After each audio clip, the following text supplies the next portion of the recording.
ओम श्री जगदम्बिकाये नमः। ओम ऐं ह्रीं क्लीं चामुण्डाये विच्चे। ओम ऐं ह्रीं क्लीं चामुण्डाये विच्चे। ओम ऐं ह्रीं क्लीं चामुण्डाये विच्चे। आदरणीय भक्तजनों, सादर प्रणाम। हम आज आपको श्रीमद् देवी भागवत महापुराण में से श्री सुखदेव जी के जन्म की कथा को श्रवण कराएंगे। श्री गणेशाय नमः। नारायणं नमस्कृत्य नरं चैव नरोत्तमं देवीं सरस्वतीं व्यासं ततो जयमुदीरये।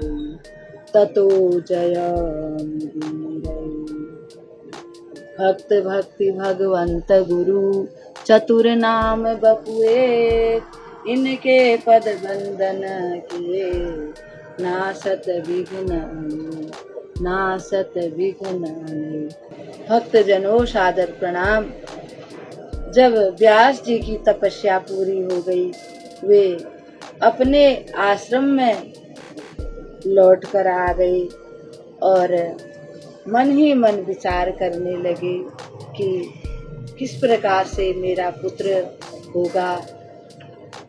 सूत जी वर्णन करते हैं कि तब घृताची नाम की सुंदर अप्सरा उनके सामने आ गई, यानी कि व्यास जी के सामने आ गई।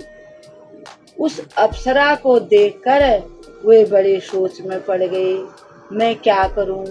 यह तो देव कन्या है, अप्सरा मेरे अनुरूप नहीं है।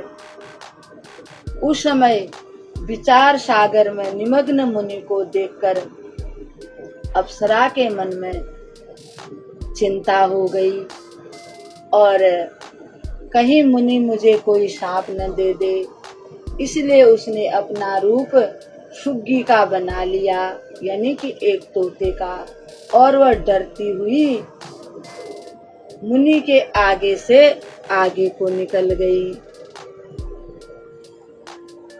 अप्सरा पर दृष्टि पड़ते ही व्यास जी के शरीर में काम का संचार होने लगा था।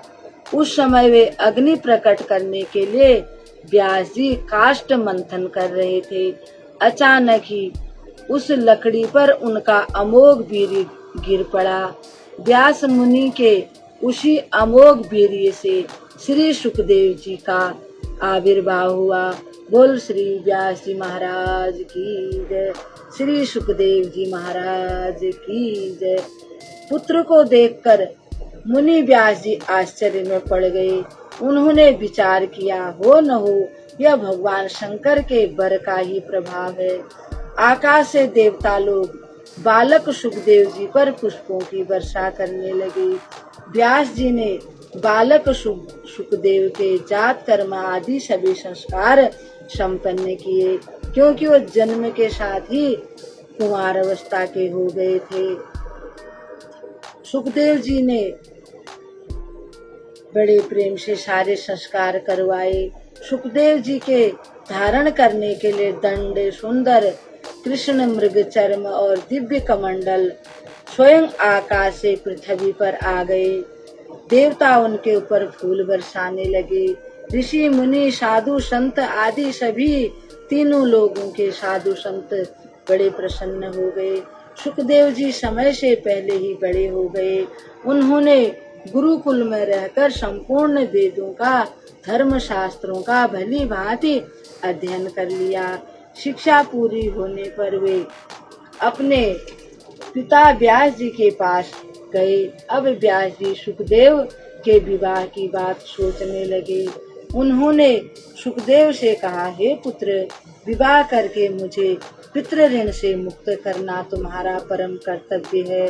सुखदेव जी ने कहा, हे पिताश्री, विवाह कर लेने से मैं स्त्री के वश में हो जाऊंगा। जब स्त्री मुझे अपने वश में कर लेगी तब मेरे लिए कौन सा सुख रह जाएगा। स्त्री पुत्रीमयी श्रृंखला से यानी संकल से मैं बंध जाने पर तो किसी प्रकार भी मुक्त नहीं हो सकता।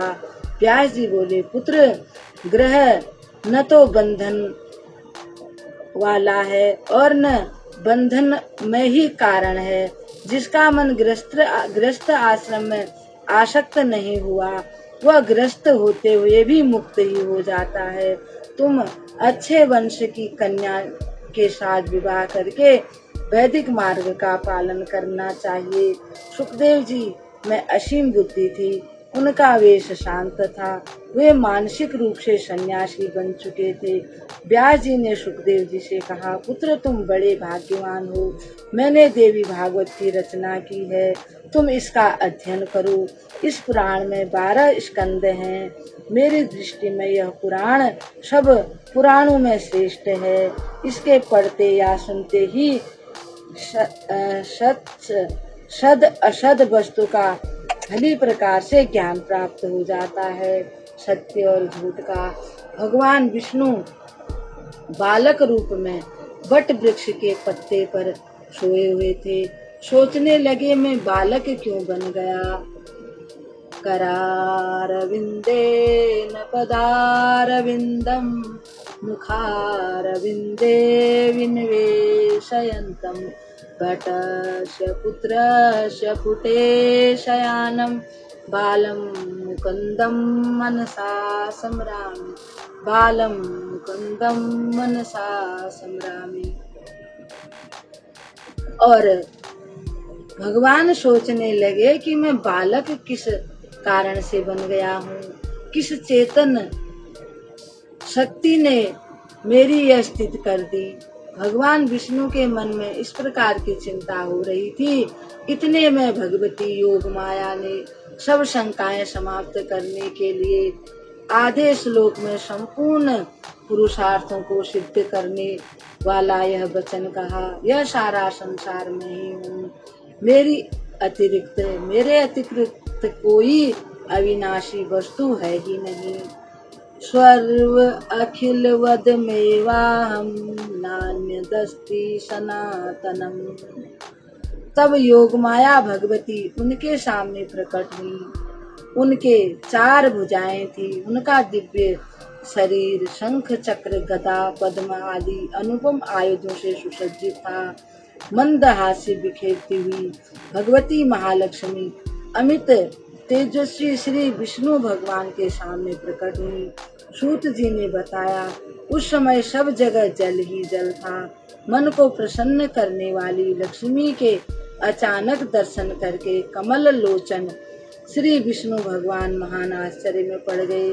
बुद्धि भूति रति स्मृति कीर्ति मेधा श्रद्धा धृति सुधा स्वधा स्वाहा दया निद्रा गति पुष्टि तुष्टि लज्जा क्षमा जिम्भा तंद्रा आदि समस्त शक्तियां महादेवी के साथ चारों ओर अलग अलग विराजमान थी।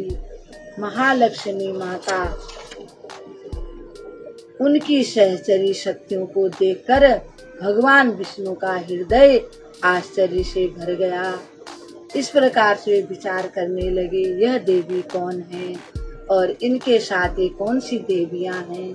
इस प्रकार से भगवान विचार अपने मन में विचार कर रहे थे। भक्तजनों, अब इस कथा को हम यहीं पर विराम देते हैं। कल आपको सुखदेव जी की कथा सुनाएंगे। ओम श्री जगदम्बाये नमः।